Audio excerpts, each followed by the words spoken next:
The hose hissed, the water danced across the driveway, and then I saw it. A message that shattered 4 years of sacrifice in a single blink. I thought I was her rock. I thought I was her world. I was wrong.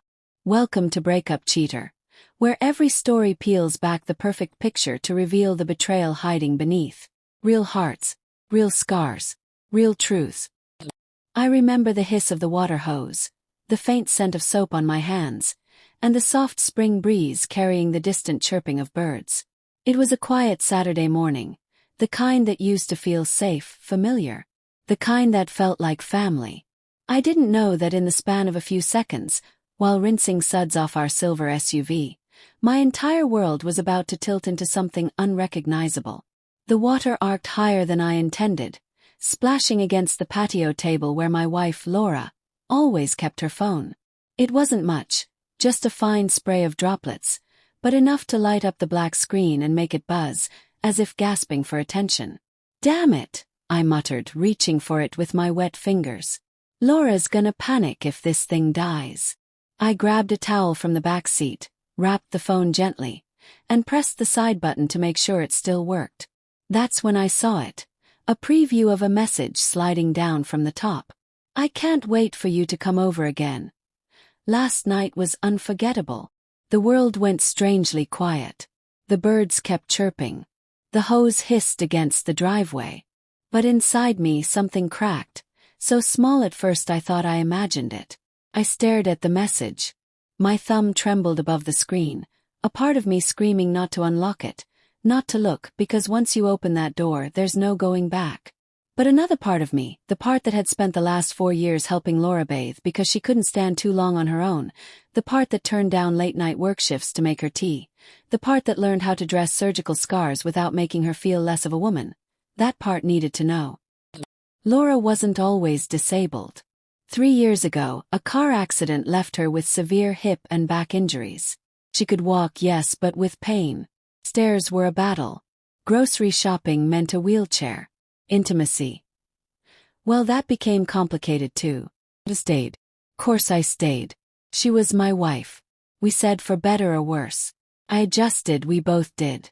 I cooked, cleaned. I worked double shifts to cover her physiotherapy. I even laughed at her silly jokes on days when she hated herself too much to smile. Never, not once, did I think of leaving. And now this. I wiped my hands, unlocked her phone using the code I knew.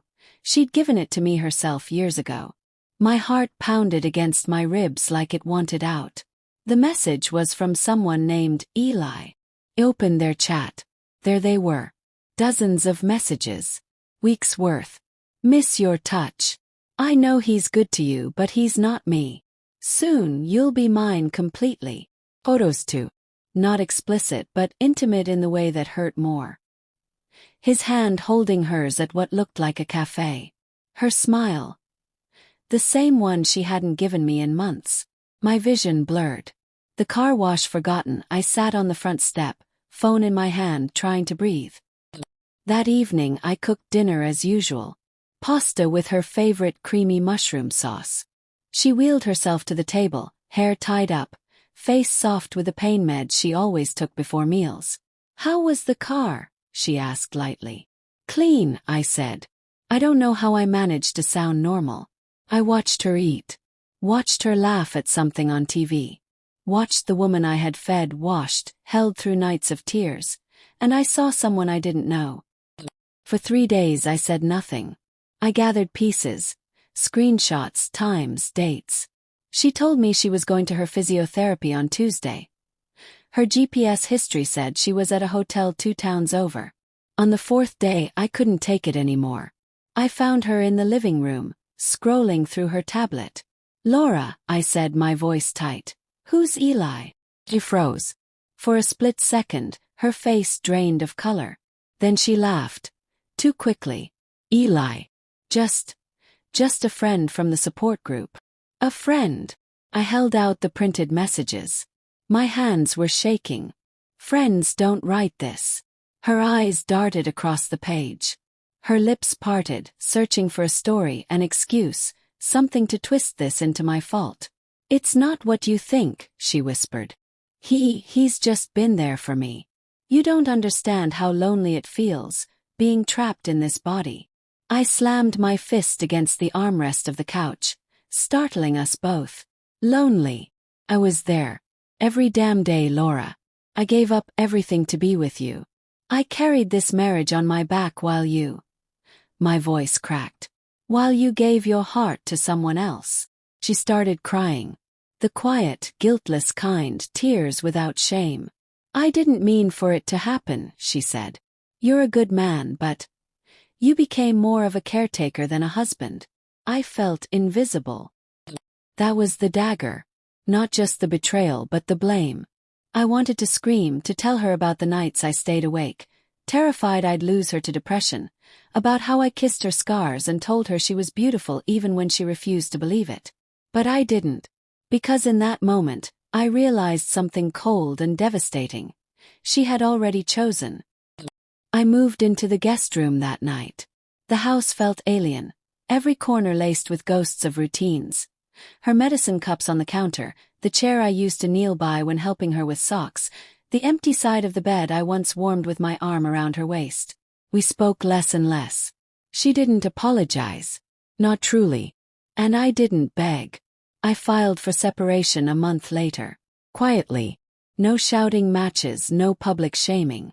Just signatures and silence.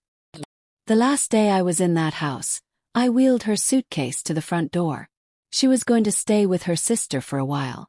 Eli, I suspected, was already in the picture more openly now. She looked at me, really looked at me, for the first time in weeks. You'll find someone better, she said softly. Someone who sees you as more than a nurse. I almost laughed. Not because it was funny but because it was pathetic, the way betrayal dresses itself as liberation. It's been 6 months since then. I rent a small apartment now. I've started jogging again, something I gave up years ago when every evening was about being home in time to help her. Do I still think about her? Every day. Betrayal doesn't vanish. It lingers like smoke in your lungs. But I also think about me, the man who forgot he was more than a caretaker, who forgot he deserved love that didn't require constant sacrifice. Sometimes I replay that moment, the hose, the water droplets, the message lighting up the screen, and I wonder, if the splash hadn't hit her phone, would I still be there? Cooking, cleaning, breaking quietly while she built a secret life behind my back. Maybe. And that's the cruelest truth of all. Sometimes betrayal doesn't shatter your world out of nowhere. It reveals the cracks you've been living with all along. Now, when I look at my reflection, I don't just see the man she betrayed. I see the man who survived it. And that's enough for now. Healed wounds leave the deepest marks, and some truths arrive when you least expect them, dripping like water across an unlocked screen. This is Breakup Cheater, where the nights run red with secrets, and every tale leaves a scar you won't forget. Subscribe, share, and step into the dark because the next story might just be yours.